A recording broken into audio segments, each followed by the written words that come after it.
तो हेडिंग लिखना, कल से आगे तीसरा प्रभाव है दाब का प्रभाव।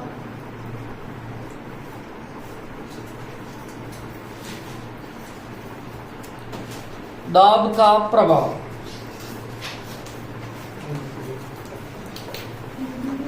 इधर देखो, मेरे पास में ये एक पात्र है और ये पात्र जो होता है वो द्रव से भरा हुआ है। ठीक है, इस द्रव में कुछ मात्रा में गैस के अणु भी उपस्थित है, क्योंकि जहां भी द्रव रहता है तो बीच में गैस के अणु रहते हैं। जैसे जल है तो जल में घुली हुई ऑक्सीजन, ऑक्सीजन गैस है, ठीक है, वो जल में घुली हुई है। अब क्या करते हैं कि यहाँ पर वायु है और वायु है मतलब वो क्या है, गैस है, यहाँ पर गैस है। अब मैं एक पिस्टन लेकर आता हूँ और पिस्टन लेकर आने के बाद में इस पर मैं दाब लगाता हूँ, मतलब ऊपर से पिस्टन को नीचे दबाता हूँ। तो दबाने के बाद में आप देखेंगे कि इस जल के अणुओं के मध्य जो है गैस के अणुओं की संख्या बढ़ जाती है, क्योंकि ये जो अणु थे ये बाहर, ये अब अंदर की ओर चले गए और पिस्टन यहाँ पर आ गया। ठीक है, तो आप देखेंगे कि गैस के अणुओं की संख्या में कमी हुई है कि वृद्धि हुई है, वृद्धि। समझ में आ गया ना कि आपने दाब लगाया मतलब पिस्टन लगाया, और पिस्टन लगाया तो यहाँ जो वायु के कण थे वो कहाँ चले गए भैया, द्रव में। तो मैं कह सकता हूं कि दाब बढ़ाने पर गैसों की द्रव में जो विलेयता होती है वो क्या हो जाती है भैया, बढ़ जाती है। आपने दाब लगाया तो गैसों की द्रव में विलेयता क्या हो जाती है, बढ़ जाती है। अब बात करते हैं कि सर कितनी बढ़ती है, उसके लिए अपने एक साहब थे और उनका नाम था हेनरी, और उनका नियम कौन सा बन गया, हेनरी का नियम।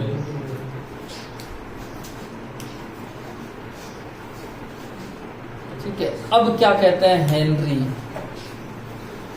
वो कहता है कि स्थिर ताप पर किसी विलायक में विलेय गैस की मात्रा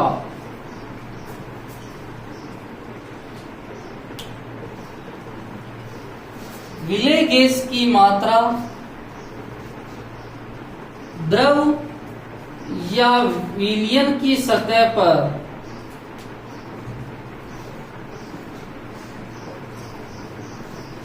पर लगाए गए दाब के समानुपाती होती है।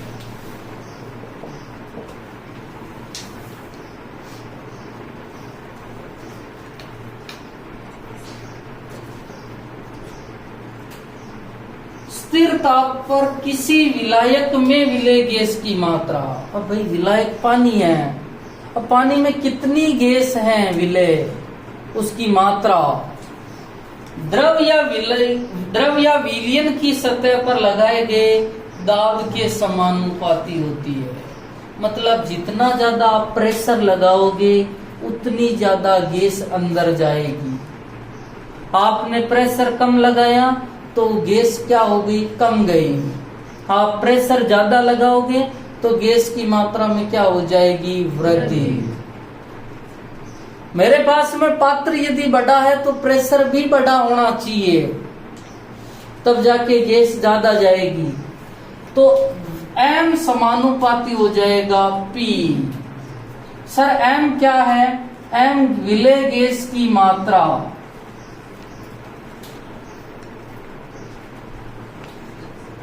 और P क्या है भैया, प्रेशर। स्थिर ताप पर किसी विलायक में विलेय गैस की मात्रा, विलायक माना कि सर पानी है, और उस पानी में कितनी ऑक्सीजन है भैया, आपने जितना प्रेशर लगाएगा उतनी ही तो गैस होगी।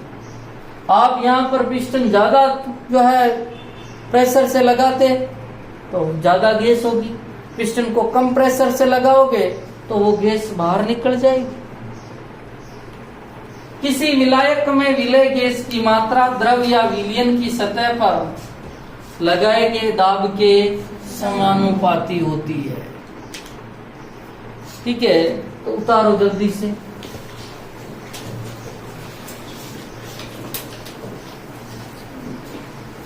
कुछ भी नहीं लिखना है, दाब के प्रभाव में ही लिखना है हेनरी का नियम।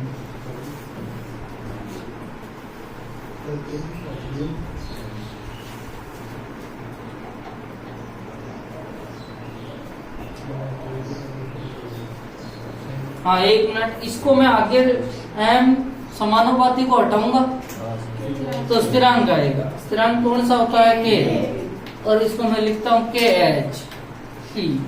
सर आपको के एच क्या है? के एच का मतलब होता है हेनरी स्थिरांक।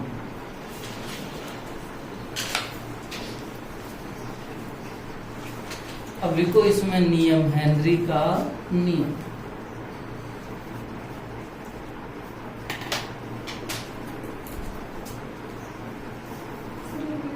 हाँ, लिखना बिल्कुल।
बता दो भैया।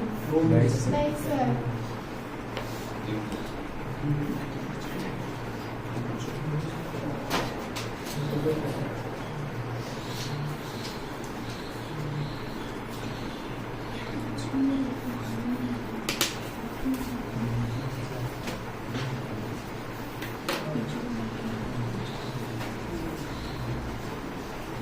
अब या करके इसी में हेनरी का दूसरा नियम लिखते हैं।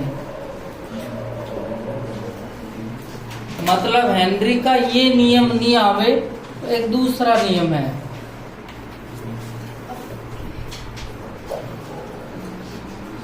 किसी विलयन में लिखे, हाँ। लिखो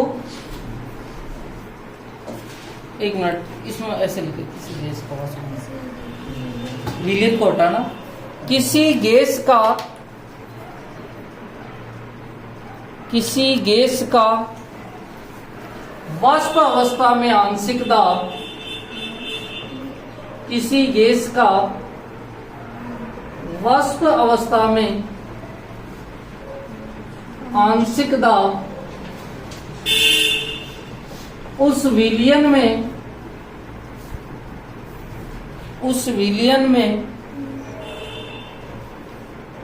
विलय गैस की मात्रा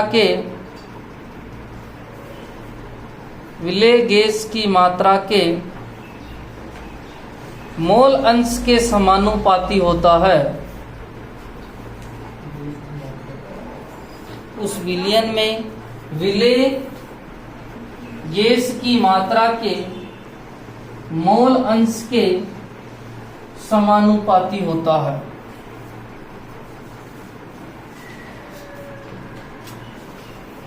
देखो वो कहता है कि किसी भी गैस का जो वाष्प अवस्था में आंशिक दाब, मतलब सर दाब कितना लगाएगी, जितने ज्यादा उसके मोल होंगे उतने ही तो ज्यादा वो क्या लगाएगी, दाब।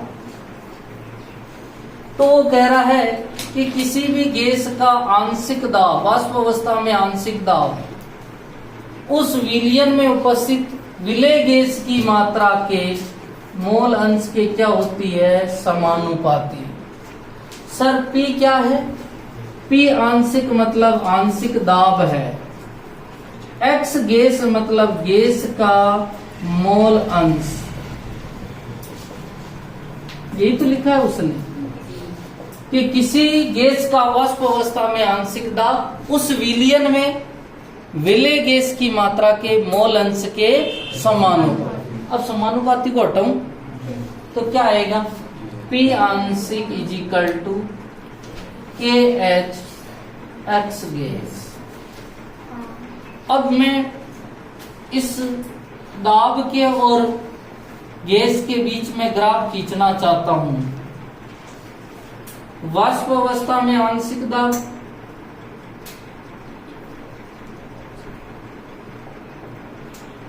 और वाष्प अवस्था में आंशिक दाब मतलब P आंशिक,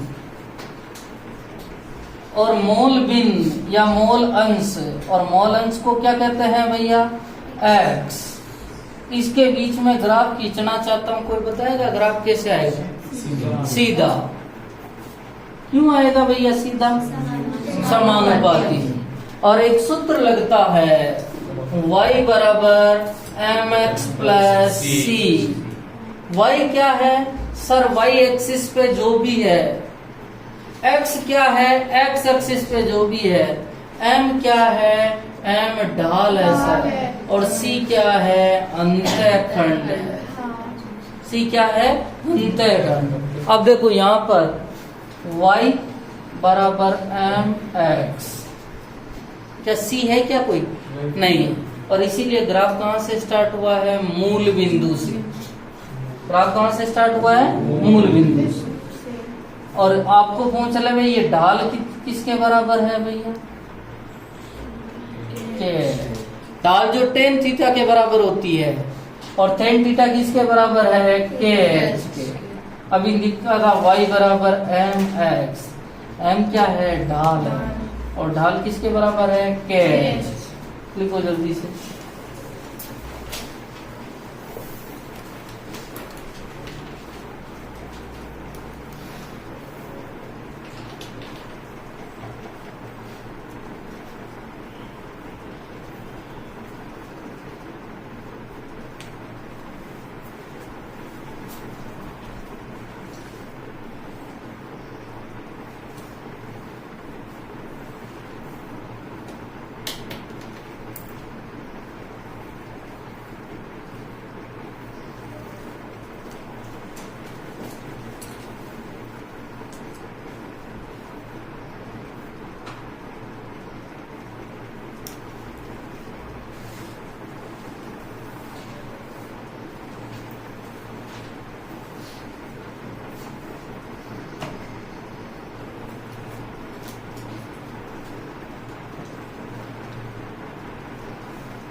लिख लिया भाई। इसी के नीचे लिखना हेनरी नियम के अनुप्रयोग।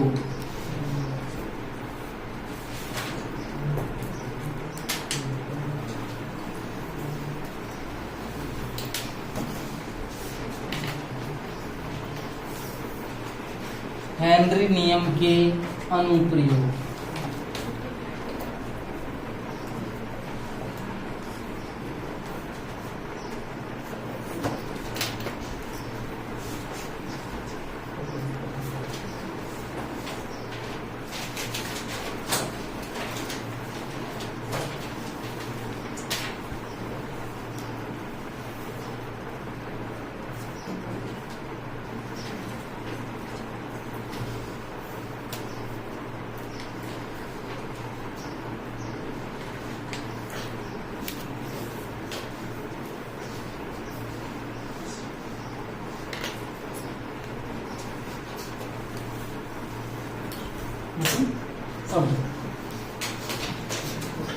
3 अनुप्रयोग है, आप दैनिक जीवन में भी देखते हैं। वो पहले वाला नियम क्या कह रहा था कि स्थिर ताप पर किसी विलायक में विलेय गैस की मात्रा उस विलयन पर लगाए गए दाब के समानुपाती होती है।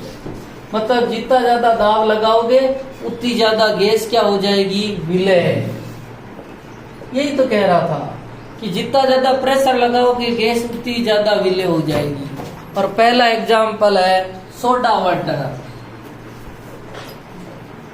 आपको पता है सोडा वाटर में कौन सी गैस भरी जाती है, CO2। जल में CO2 भरी जाती है और आपको पता है जल में CO2 भरने के लिए उस पर दाब लगाना पड़ता है और इसीलिए वो बोतल में जो है CO2 भरने के लिए उसको घुमाता है, प्रेशर लगाता है। और जितना ज्यादा प्रेशर लगाएंगे उतना ज्यादा CO2 उसमें भरी जाएगी।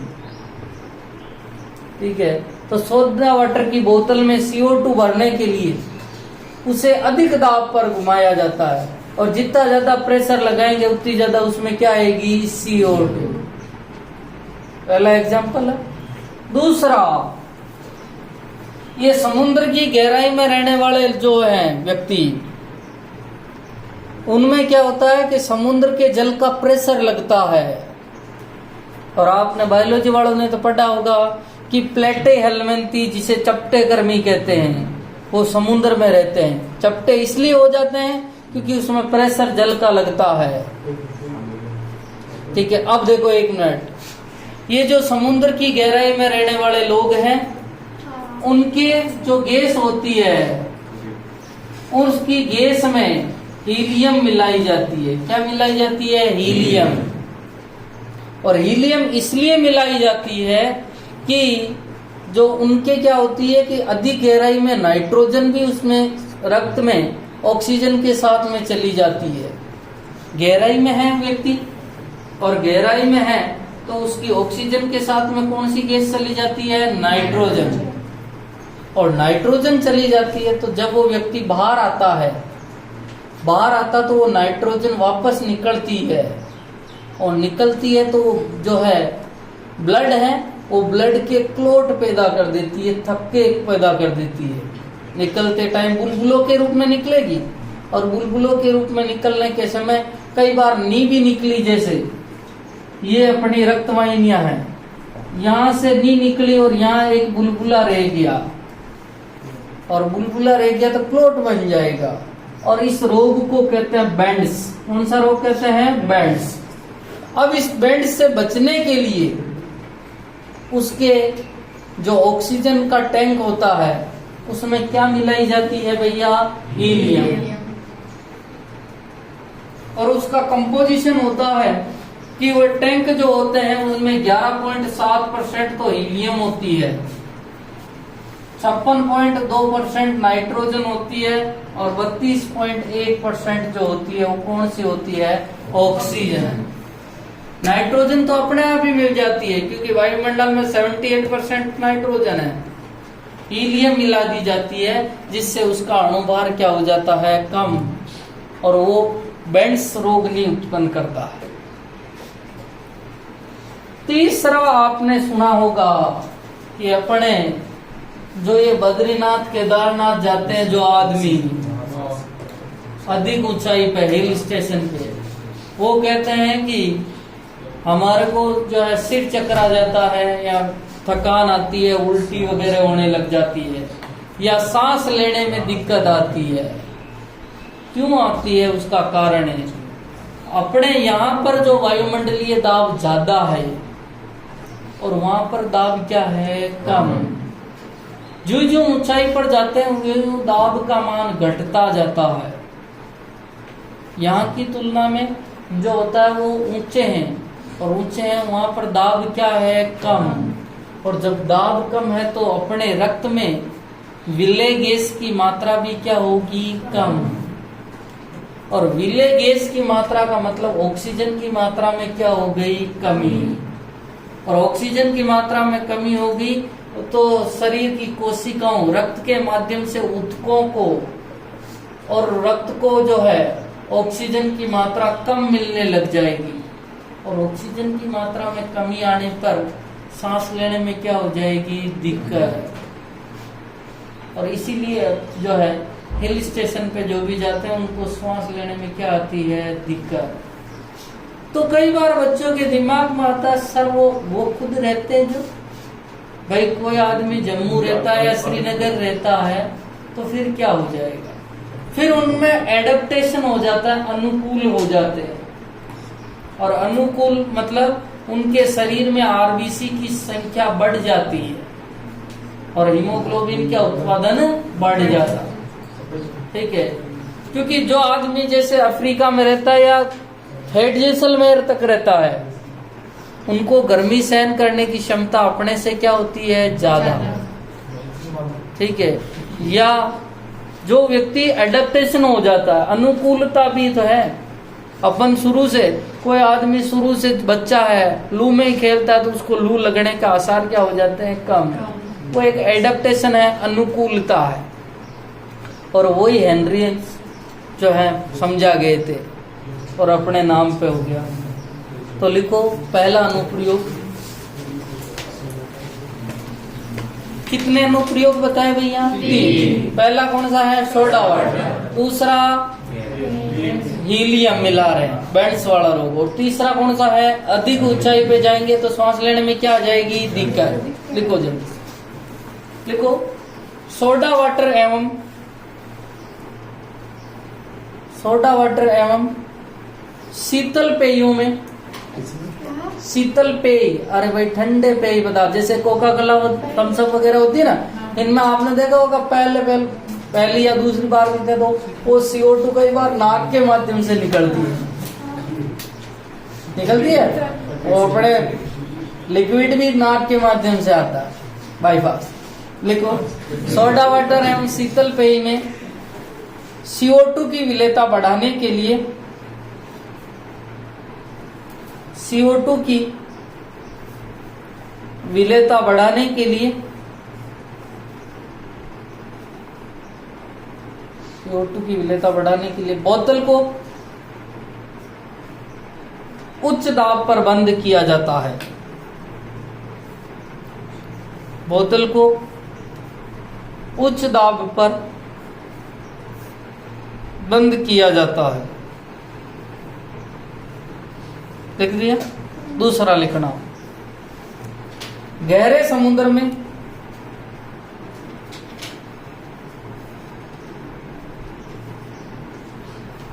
श्वास लेते हुए, गहरे समुद्र में श्वास लेते हुए गोताखोरों को, गहरे समुद्र में श्वास लेते हुए गोताखोरों को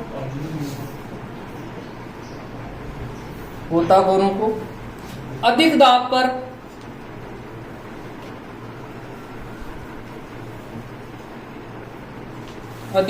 पर गैसों की अधिक घुलनशीलता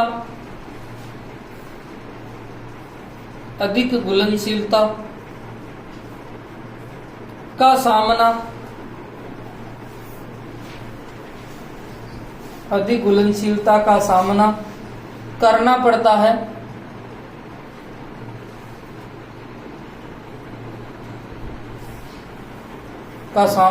पड़ता है, और बेंड्स रोग हो जाता है, BENDS, बेंड्स रोग हो जाता है। इस बेंड्स रोग से बचने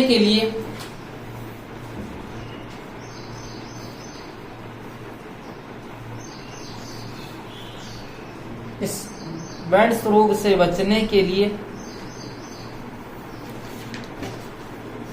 गोताखोरों के टैंकर में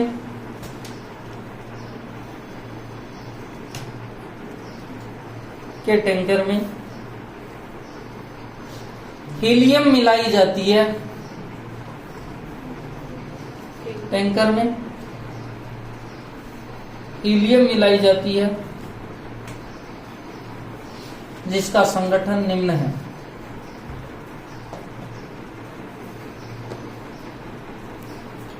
जिसका संगठन निम्न है। जिसका संगठन निम्न है। संगठन लिखो। उनके जो वायु वाले टैंक होते हैं ना, और वह श्वास लेने वाले जो पीछे वाले टैंक, उनमें ये देखो 11.7% तो क्या होती है, हीलियम। 56.2% जो होती है वो नाइट्रोजन होती है, और 32.1% क्या होती है, ऑक्सीजन।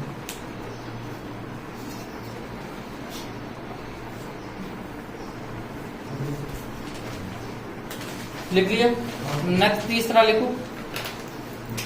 अधिक ऊंचाई वाली जगह पर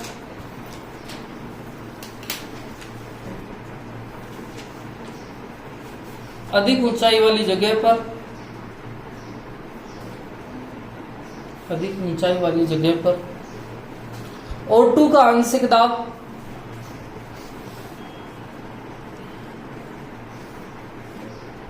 O2 का आंशिक दाब O2 का आंशिक दाब सतही स्थानों की तुलना में, सतही और अपने सतह पर रहते हैं, सतही स्थानों की तुलना में सतही, सतह मतलब सरफेस पर रहने वाले, सतही स्थानों पर सतही स्थानों की तुलना में कम हो जाता है।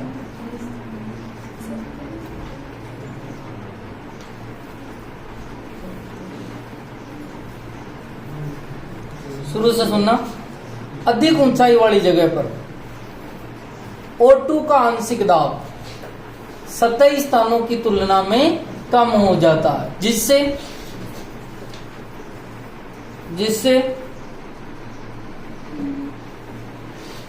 इन जगहों पर रहने वाले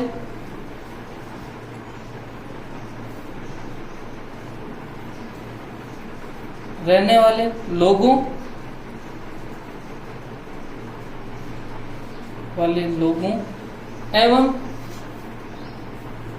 एवं पर्वतारोही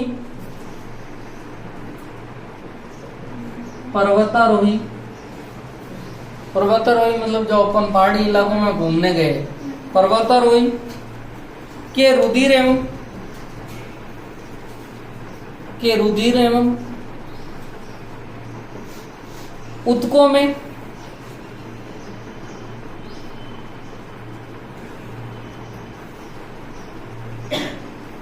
O2 की सांद्रता कम हो जाती है।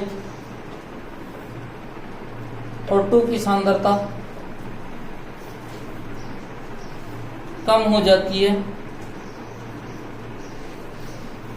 जिससे वह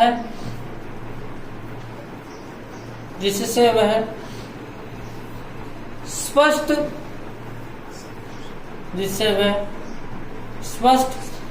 सोच नहीं पाते तथा उन्हें सांस लेने में दिक्कत होती है,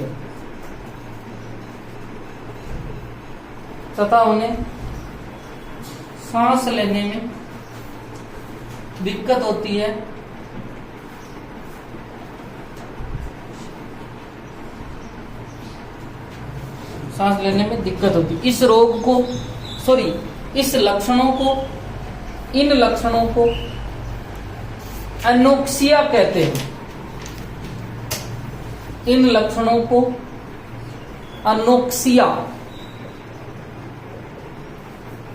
लक्षणों को क्या कहते हैं, एनोक्सिया कहते हैं। हेनरी नियम हो गया। नेक्स्ट हेडिंग लिखो।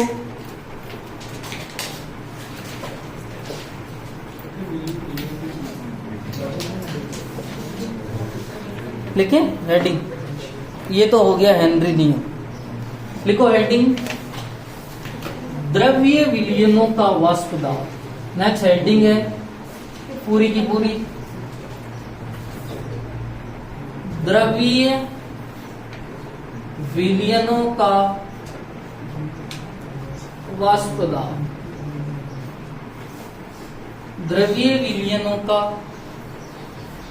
वाष्प दाब।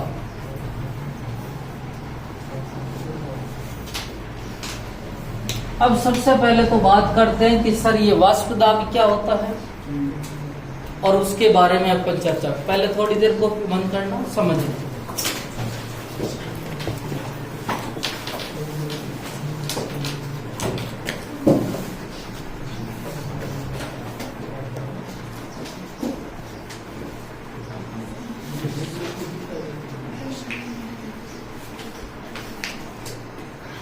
ठीक है, अब देखो क्या, मैंने एक पात्र लिया और पात्र में जल भर दिया, और जल के भरने के बाद में जो है उसको गर्म किया, तो ये जो द्रव अवस्था में है, अब ये थोड़ी देर में कौन सी अवस्था में चले जाएंगे? वाष्प। वाष्पन क्या होता है? तो द्रव के अणुओं का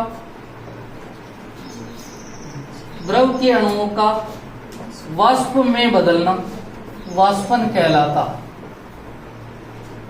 सही बात है। द्रव जब ऊपर की तरफ जाएगा तो वो वाष्पन होगा। आपने देखा होगा कि अपन इस पे जो है ढक देते हैं पात्र को। इसमें मैंने कि खुले पात्र को बंद कर दिया तो थोड़ी देर के बाद में यहाँ पर क्या जमा होने लग जाती है? पानी की बूंदें, और पानी की बूंदें वापस किसमें बदलने लग जाती है? द्रव में। तो वाष्पन का मतलब होता है द्रव का वाष्प का उन्हें द्रव में बदलना। क्या कहलाती है? संघनन। और इसी संघनन के कारण वर्षा आती है। वर्षा में अभी वाष्प के अणु है वहां ऊपर की ओर, धीरे धीरे वो इकट्ठे होते हैं और इकट्ठे होकर नीचे आते, तो कौन सी अवस्था में आते हैं? द्रव में। सर वाष्प दाब क्या है? वाष्प दाब क्या है? आपको पता है कि जब अपन ने इसको गर्म किया था तो ये जो द्रव के अणु हैं ये वाष्प में बदले थे। किसमें बदले थे? वाष्प में। और आपको पता हो तो वो जो पात्र होता है ऊपर जो होता है वो ऊपर की तरफ उठने लग जाता है, क्योंकि दाब क्या हो जाता है? ज्यादा। ठीक है, तो वाष्प दाब क्या होता है? द्रव की सतह पर वाष्प के अणुओं द्वारा लगाया गया दाब वाष्प दाब कहलाता है। तो नाम है वाष्प दाब। क्या नाम है? वाष्प दाब। और वाष्प दाब है तो कौन लगाएगा? वाष्प। और वाष्प कहाँ है? ये वाली। तो वाष्प के अणुओं द्वारा द्रव की सतह पर लगाया गया दाब वाष्प दाब कहलाता है। सही बात है। तो लिखो जल्दी से पहले।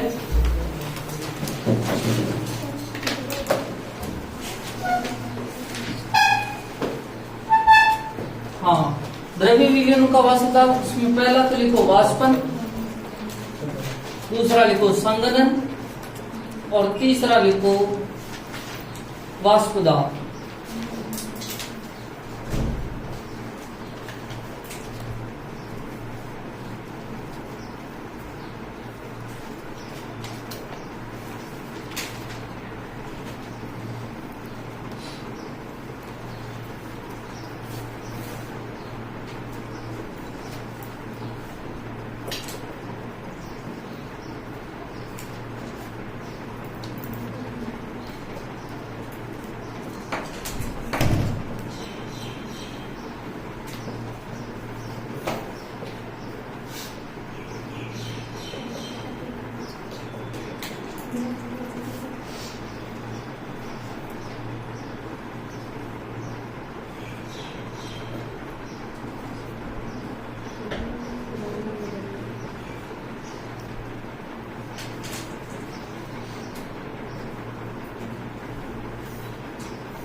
समझ में आ गई? अरे भाई ये तो समझ में आ गई ना।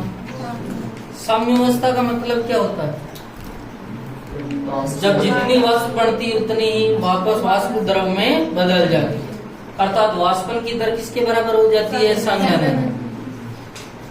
साम्यावस्था का मतलब ये होता है। तो एक निश्चित ताप पर साम्य वाष्प के अणुओं द्वारा, किसके अणुओं द्वारा? वाष्प के अणुओं द्वारा द्रव की सतह पर लगाया गया दाब क्या कहलाता है? वाष्प दाब। और अपन किसके पढ़ रहे हैं भैया? द्रव्य विलयनों का। और द्रव्य विलयनों में 3 प्रकार होते हैं, एक गैस का द्रव में, दूसरा द्रव का द्रव में, और तीसरा ठोस का द्रव में। ठीक है, तो पहला लिखो द्रव द्रव विलयन का वाष्प दाब।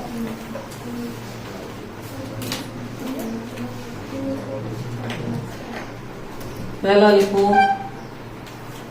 द्रव द्रव विलयन का वाष्प दाब। और द्रव द्रव विलयन का वाष्प दाब का मतलब विलय भी कौन है भैया? द्रव, और विलायक भी कौन है? द्रव।